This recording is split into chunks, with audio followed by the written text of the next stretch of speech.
Welcome to the Living Superhuman Fitness Podcast, where we take you inside our gym, CrossFit Palm Beach, each week. It's here that we are creating new superhumans every day, transforming people's lives, helping them reach a level of health they never knew possible.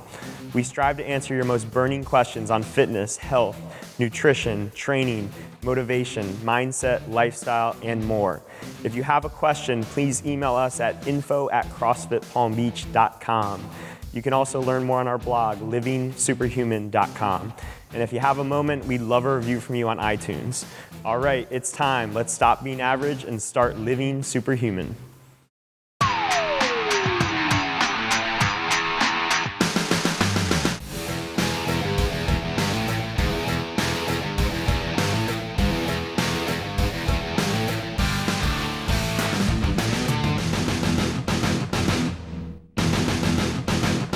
Hey guys, welcome to CrossFit Palm Beach. My name is Andrew Frezza, and I'm joined today by Steve LaRue, Tony Frezza, Katy Richardson. We got Katy joining us for her first podcast, and today we're going to be talking about the Habits Challenge, and we're going to talk about how to make habits stick, why we did the Habits Challenge, which we're currently in right now. When you guys are listening to this, we'll probably be close to the tail end of that, but that's not a big deal because these are things that we're going to be talking about that we want to do for the rest of the year, for the rest of our lives. So if it's towards the end of the challenge, it's not really gonna matter that much because it's still gonna be beneficial for you.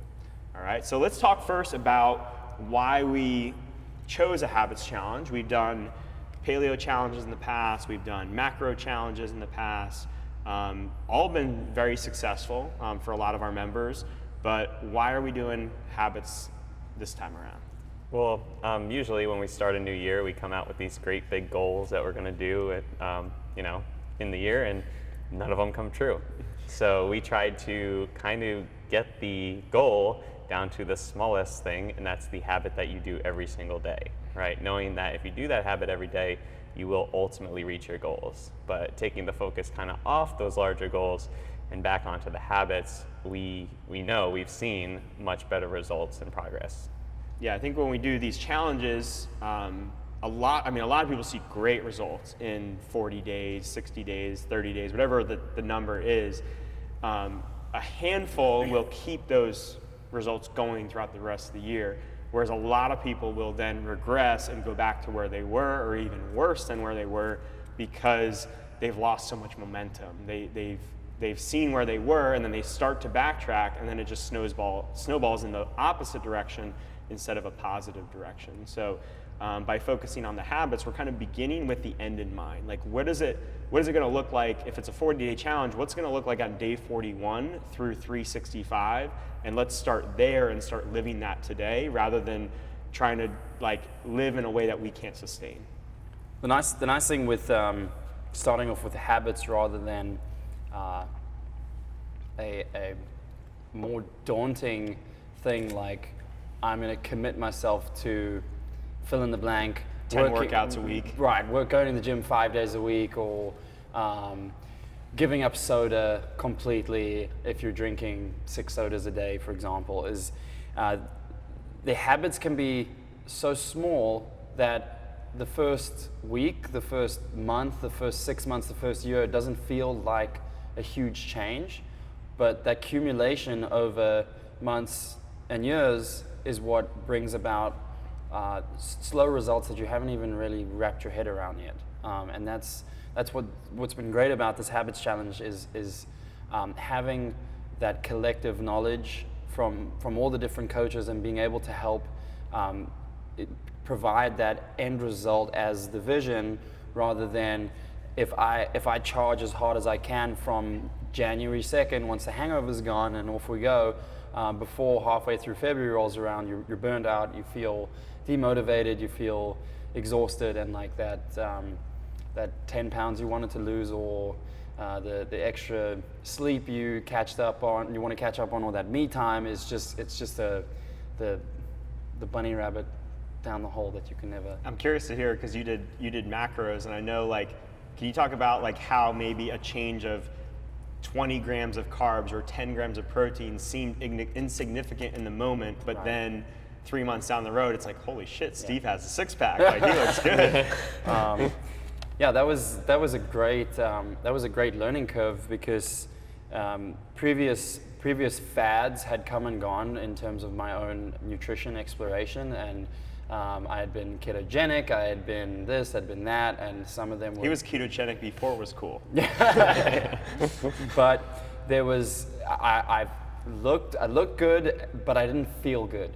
And ketogenic was one of those fads that kind of really stuck out in my journey, because I had a lot of underlying complications that was a lot deeper than the aesthetic part of it. So I was pretty overweight at one stage, about 245 pounds, and through consistency and through a couple years of working on that, I got weight down, and then I really tightened up through this amazing ketogenic diet, which has its benefits. You know, it's increased neurological activity and all of that, and that's the reason that it was first established. But for me, there was a lot of imbalances in my body.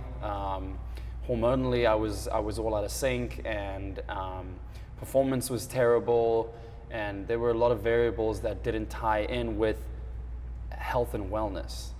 And we fast forward to learning how to balance macronutrients and be on a lot more consistent path, and learning how small tweaks and changes while maintaining a good balance of everything had a great outcome. And yes, it's a lot of work. You weigh and measure and track your daily intake of everything that goes into your body. I'm going to be doing that from now until 10 years, I don't know. I could be doing it for another week. I could be doing it for however long. But for the present moment, it's working really well. And the small habits that have been instilled along the way, and little kind of hacks and tricks to keep myself on track is what's made it. I'm on day 342 now, and what's made it consistent, and those habits kind of help me steer along the way. Mm-hmm. And I think like habits like layer on themselves over time. So like going through all those different diets, you would like learn something, pick up on something, and say, oh, I really like eggs and vegetables at a meal. And like you just did that and just did it over and over again, and not kind of realizing like, wow, that's a really healthy habit to do every single morning, and that really feeds off itself. And then you try kind of a new diet or a new way of tracking, and you add that in to what you already learned, and they just keep building and building off of each other. Yeah, if we could have clients that we could count on to track 350 days in a row, we'd have all of our clients do that. We'd make these little tweaks, but as Tony's kind of alluding to, it's unrealistic for a lot of people because they haven't layered on some of these more foundational keystone habits of like, what is a healthy food? You know, what is a protein? What is a fat? What is a carb? If you're trying to dial in tracking your macros and hitting your numbers 100% each day, and you don't even really know if an avocado is a fat or a protein, and you're starting there, you need so many of these foundational pieces. So for us in this Habits Challenge, it was a chance to meet people where they are today. And that chance to take the next step. What's the smallest, most important next step that we can take today that you'll probably stick with for the rest of your life that will get you moving in the right direction? What's so nice to hear about that is we also have that opportunity to provide some clarity that you don't have to compare yourself to somebody else in order to get that end result, and that your habits the habits you want to change or improve or whatever the case is, that's so dependent on where you're at in that present moment. And we want to look at a movie star or an athlete or somebody who's made it. Yep. And try to copy their routine. routine. We're gonna be like that. But let's backtrack. Let's see what the here and now is.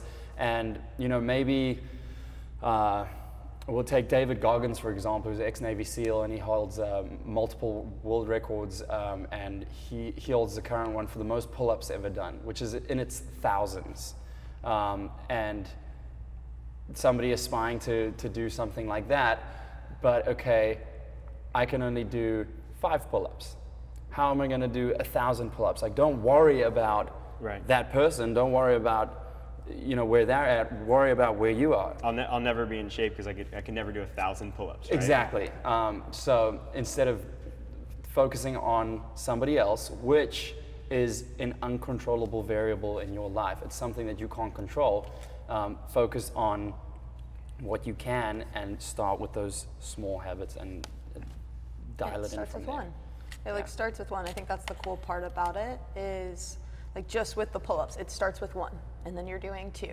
And I think when we have these huge overarching goals of I want to lose 50 pounds or I want to count my macros every single day, whereas you didn't even know what a protein was, like you said, it becomes this insurmountable mountain to get over versus, okay, today I'm going to eat eggs for breakfast. And that's something you can control that day, and that's all you have to worry about. And over time it does. It makes that difference, but it's only by focusing on it each day. It's not this huge goal that feels overwhelming. Yeah, and I find that like whenever there's this huge goal that's in someone's mind, and I always try to like harness it because I can definitely like appreciate it when I see it in someone. It's like this is my year, right? This is my month. Like I'm going to finally stop eating this thing. I'm gonna finally lose the weight. And like, man, I really like resonate with that because we've all had our struggles, we've all had our goals, and I want to try to harness that. Like when I'm trying to help someone, I want to harness that, but also kind of get that person to realize that your motivation and willpower are not reliable. And if you're trying to use motivation to get this big overarching goal, it's at some point it's going to fail you. And it has to seem so easy on paper that in your least motivated time, that thing still sounds realistic. If it's getting to the gym 5 days a week, what does it look like when you're sick? It's the holidays, your in-laws are in town, and you got 3 kids at home. Like, what does that 5 days a week still happen? If it does, great. If not, we got to change that habit. That habit needs to be different, or else the holidays will come, the in-laws will come, you'll get sick, and that will stop happening, right? Whereas if you say, hey, my exercise is walking every day, it's much more manageable. It's much more doable, and we can never predict where it's going to be down the road. So one of the books that I recommend everyone check out if you're doing the Habits Challenge or you want to take this approach is called The Compound Effect. And they use an example in there which has been used lots of different places, but it's, I can give you $1 million today, or I can give you a penny a day for 31 days, and every day that penny will actually double. So you get 1 cent the first day, 2 cents the next day, 4 cents the next day.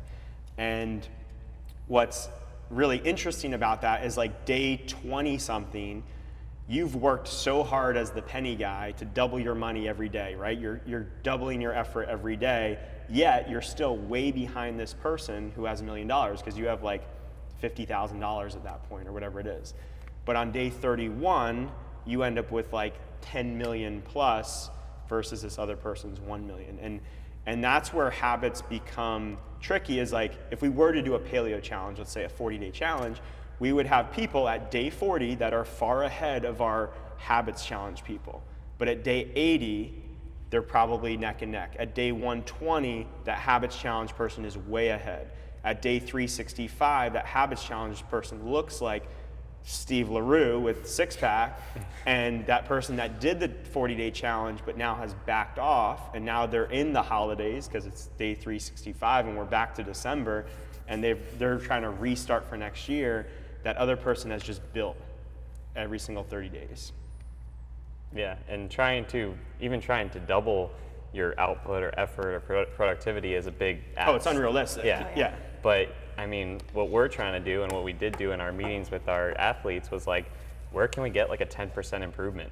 Let's just get that 10% improvement every single day, and that's going to compound into other things. So it's, and not just in one habit, but habits across the board. Where can we do 10% in each thing and let that just compound together? When I was sitting down with some of the people I worked with to do these, my question was, what are the things you do 4 or 5 days a week that you want to do 7 days a week? And generally, in their 4 or 5 days a week, they were just biting off a little more than they could chew. So when the weekend came, they needed relief from that thing. Let's say it was meal prep, right? They were doing a little bit too much meal prep during the week, and then when it came time for the weekend, it was unsustainable. They needed a break. So it was, okay, instead of let's meal prep 3 meals a day for all 5 days of the week, you can still do 3, but your goal is 1. Your goal is to meal prep 1 meal the night before for the next day. Okay, so that's something that during the week they can still exceed. They can do 2 or 3, but on the Friday when they normally wouldn't prepare any, they have to still do 1. On Saturday when they normally wouldn't prepare any, they have to do 1. And eventually 1 becomes a habit that they never miss, then 2 becomes a habit that they never miss, and then 3 becomes a habit that they never miss. But if you try to do it the other way, where you say, I'm going to do meal prep all 3 meals for the next day, they do it for 4 or 5, they fall off. They do it for 4 or 5, they fall off. And the weekends always become this restart. So that's the other way to think about it, is what are the things I do during the week that I don't do on the weekends? And how can I make that habit a little bit smaller so I can follow through on the weekends, keep that up like a meditation practice. I'm going to do 2 minutes instead of 10 minutes, but I'm going to keep it up and I'm going to build. I'm going to build and get that momentum going. Yeah, and kind of getting into our points here, like making sure that it's 100% in your control to be able to do that habit. So talking about like family coming into town, or you go on vacation, like still can you do that habit every single day, and it's all on you. So there's no one else to blame when you can't do that habit. You can't blame the postman for not delivering your protein powder or whatever it might be. Like you only can blame yourself for not following through on that habit. Definitely. And I like within that also being able to kind of bookend your days with that as well. So you can either start it first thing in the morning, so like you can control that habit and check the box first thing in the morning, or in the evenings. Ideally, your habits are set up in a way where even if all day you missed all of them, if you spent 30 minutes at the end of your night, or 20 minutes at the end of your night, you could actually check off all of your habits. It might mean drinking 40 ounces of water before bed and having to pee or something like that, but it's something that you can control, where it's like if the whole day got shot, you could commit to it and hit it at the end of the day. I like habits like that. I know people are in different spots and that might not be realistic for everybody, but that's what I like to see. I like the accountability factor that we've tied into it as well, where there's the option of meeting with the coach. There's the option of putting pen to paper and writing it down, and having those habits in front of you and articulating it to somebody as well. This is what we're setting out to do. This is what we're doing, and I'm guilty of this in times in the past where, okay, Steve, let's try this, and that. Okay, it didn't work out, but let's say it's nutrition, for example, and then you start bargaining and like wheeling and dealing with yourself. Like, it's okay that you did this because you did that. Hungry Steve is a bad negotiator. Yeah. Just give him a Snickers and he'll be okay. But you try and negotiate with that internal voice, and that son of a bitch always wins. Always comes out. You always find that, okay, so I can justify it with that, and then you slip, and then the next time you slip, you go back to that, hey, but Steve over there told me that's okay, and that internal conflict can drive you crazy, and it puts the flame out very quickly. So having that accountability on paper, whether it's on the fridge or on the bathroom mirror that you can look at every morning, or telling your partner this is what the goals are, or sitting down with the coach. Once it's out there in the universe and it's been externalized, then there's a great chance of sustainability there, rather than fighting a losing battle with yourself. Yeah, I mentioned motivation and willpower are not reliable, whereas accountability and stakes are very reliable. Having another person that you're accountable to and having something on the line that is significant to you. We recommended people that took on the challenge to put some kind of significant wager on the line with another person, so they felt that pain of like potentially losing it, because that is something that can just be that little bit of enough of a push to keep you going, keep that momentum up, whereas things like willpower and motivation, just they don't last.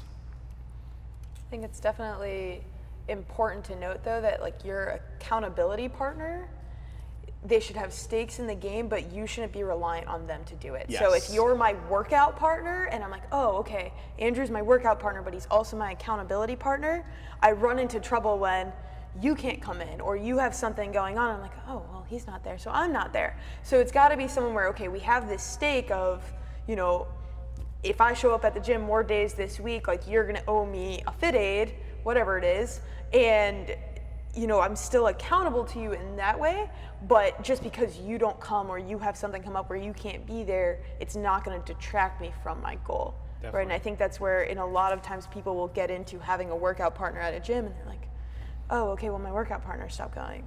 So that's why I stopped going to the gym. It's like, okay, that didn't work out for you. So you want someone who really, they have stake in the game, but you are not dependent on them. You want to be too independent. And that's where that control comes in. You know, are you 100% in control of your visit to the gym? You know, or does it 15% rely on if your buddy's going with you? Yep. And that comes back to why it's so important to externalize that. So say you've set yourself these goals with a coach or with a buddy, and your significant other doesn't know about them, and you haven't put it out into the universe. You haven't even met with anybody. You just haven't put it out there yet, and then it's a case of, no, I don't want to stop in and get ice cream after date night, or no, I don't want to have 2 apps and 2 entrees and dessert, and then it's putting friction on, you know, a lot more than just your workout or your nutrition, or whatever the habit is that you're working towards. It can start affecting other areas of your life, and you don't want to put unnecessary tension or something as simple as spoiling a good evening. Take that initiative to put it out there, and then all the cards are on the table. You know? Ask for support too. If you ask for support in something, you're more than likely going to get help rather than pushback on that goal, which is really important. I want to touch on like the importance of tracking and just sticking with it. I had a conversation with someone the other day that was like, you know, like I'm done. Like I'm done with the challenge. Like you know, I can't keep going. Like I'm done. And you know, my thought behind this is, first of all, like, you know, you're not done, because like if these are things you want to do indefinitely, like just keep tracking. That's my only thought, is keep tracking, because I've been doing this challenge with Nikki. Me and Nikki have been doing this now. We're on our 4th 30-day challenge of habits. So we did 3 30 days. We're now on our 4th one. And she beat me in the first 2 like pretty easily. Like I had defined habits and I was having trouble hitting them, but I just kept tracking. I just kept tracking and kept seeing, okay, here's the things I'm missing. Here's the things I'm going to say I'm going to do every day and I'm not doing. Why am I not following through? But because I kept up, by this 3rd one that we just finished up, I finally beat her, and I finally, so basically the way we did it is like, once I was able to get like about a 90% retention on a habit or hitting of a habit, I could add more habits. So in this last one, I had like 10 habits, and 6 of them I hit 30 out of 30 in that 30 days, which was great, because these are not like easy habits for me, at least. She has one like flossing, so that's like kind of cheating, right? You know, I mean, everyone should floss every day. Yeah, Totally. Totally. Everyone's like looks over the face. Sure. But yeah, like just the simple act of tracking and continuing to track over and over and over again is so important. There's a good saying of what gets measured gets managed. And if you see that number, you will improve it, even if it doesn't feel like it. So I would encourage any of you guys that have gone through the challenge or you're getting to the tail end of it, just keep tracking those numbers. Once the 40-day ends, keep tracking. If you did good, like, you know, I did in some of my habits, you can add a few, and then keep tracking your old ones and see, am I neglecting the old ones when I add the new ones? And it really helps to have Nikki doing it with me. So if you have a spouse, you can have it on your bathroom mirror, and you guys are competing. I mean, that's like ideal, I think. We recently had a ton of family coming into town over the holidays from all over the country, from all over the world. We had people from all over America, South Africa, New Zealand coming in and staying with us, and nutritionally an absolute soup sandwich. It was, I mean, it was bad. Eating out a lot, and all all the wonderful things that aren't so great for us. And I made a point of still tracking everything I put into my body, and it looked bad on paper. It looked terrible on paper, but you know, because it's there, you're measuring those variables, you know you're going to come back, you're going to reel it back in, and you can kind of re-steer yourself, you know, once the seas have calmed down. And it's never smooth sailing, but it's also, you don't learn anything from that. So yeah. And you've quickly gone back. I mean, you look better than you ever have. What, a couple weeks later, right? Mm-hmm. And I think it's what I would consider like a keystone habit is your tracking, right? So no matter how bad things got, you're still saying to yourself, I'm going to track no matter what, right? And that's down to the simplest form. Like, was weighing and measuring tangible at that time? No. Could it have been done? Yes, but would it have sacrificed spending more time with the family members or being antisocial when we went out? Probably. So figuring out what is the most basic element to keep those variables on track, and what is going to make it easy for me to get back into that afterwards, and not stressing about hitting my numbers exactly and being hundreds of calories off and just all over the place. But that was the simplest, most basic element to stick to make sure that didn't fall at the wayside. That's cool. Want to talk a little bit about maybe keeping this going like beyond the 40 days, like where do we kind of go from here? And I mean, what are your guys' thoughts on that? I definitely think that if you've been successful in the Habits Challenge, you've been keeping up with that, then it's time to then kind of increase a little bit, maybe that 10%, that 20%, a little bit more, and kind of build off of that. Potentially, if you were successful, adding new habits in the mix, but continuing to track the old ones. But what are your thoughts if it's someone who's gone through the challenge, and like where do they go from here, since they'll probably be listening to this around that 40-day time? So I think there's something super important. So we have our check boxes, and I know a lot of people are putting their check in at the end of the day. I think it's also important, if you don't hit it, to put the X in, to get in the habit of still tracking it, because like you said, you reduced it down to its smallest variable, but that made it the difference between a step back versus falling completely off the wagon and going, I don't care, I'm not tracking anymore. So I think that act of even saying, okay, I missed it today. Yeah, maybe you have like one color for one, and then color for good and color for bad or something. Yeah, because it's very reinforcing, and I know that I keep it in my daily planner where I do mine, and even on days I don't hit it, I have to go in and then put that X in, and I do not want to put that little X in. So it's one of those things that the act of knowing I'm going to write it down, good, bad, or otherwise, is something that's kind of hoping to hold me accountable to myself. So even when things get tough, I'm like, okay, put down the X, didn't hit it today, but tomorrow's the new day. So it gives it, you're still treating it like it's there. You're not acting like, oh, forgot to floss today. Oh, well, guess flossing doesn't exist anymore. Not going to think about it. You still have to think about it and go, okay, tomorrow I'm going to floss. Yep. The other thing is knowing what is that incremental increase that again, you need to focus on. Not at Joe Soap, who's also in the Habits Challenge, who's streaks ahead, who's hitting PRs or looking good, who's dropped weight, but knowing what is your incremental increase in those habits. One thing that has been really cool to see from a coaching aspect is there's a lot of athletes that move really well, and it doesn't seem like they're moving or pushing themselves as hard as they could be going. So I'll say to them mid-workout, go 1% quicker. And immediately they always charge ahead fast. And I'll tell them, no, 1%, just a little bit.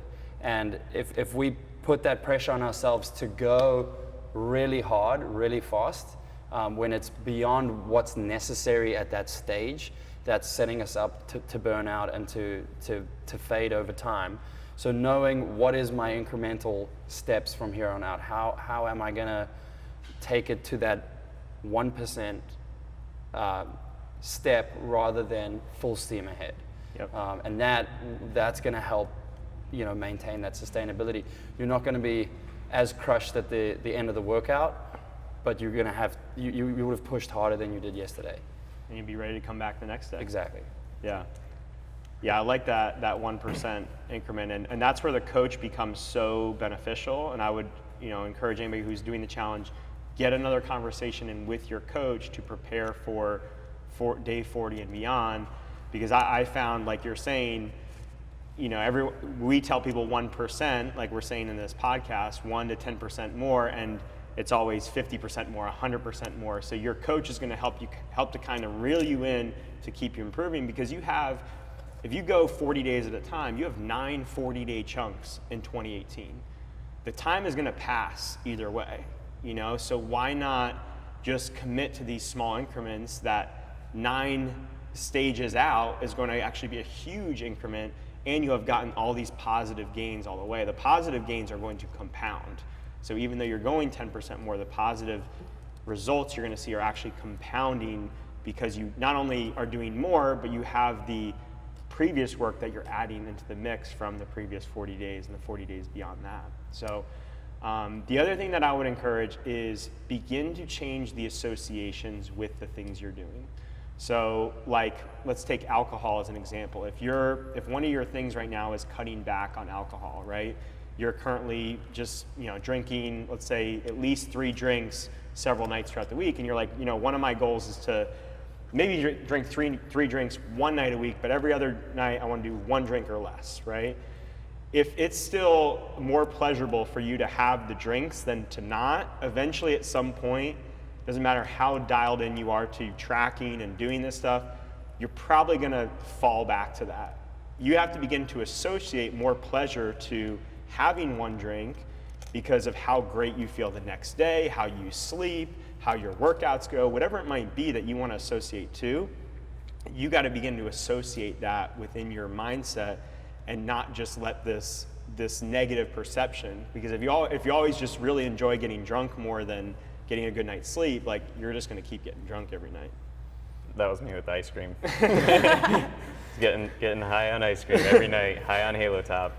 But Katie was asking me, like, why give up ice cream, or why is that a goal of mine? And that's really why. It's like the association became like, I want to be better in workouts. Like, I want to stop limiting my potential by putting crap in my body. And so I just changed that association between ice cream does taste good, but being great in a workout and feeling great in a workout tastes better. And I like that association. And the main thing I'd say to someone who's at maybe halfway through having trouble, or they're past this in day 40, is that the habits get easier.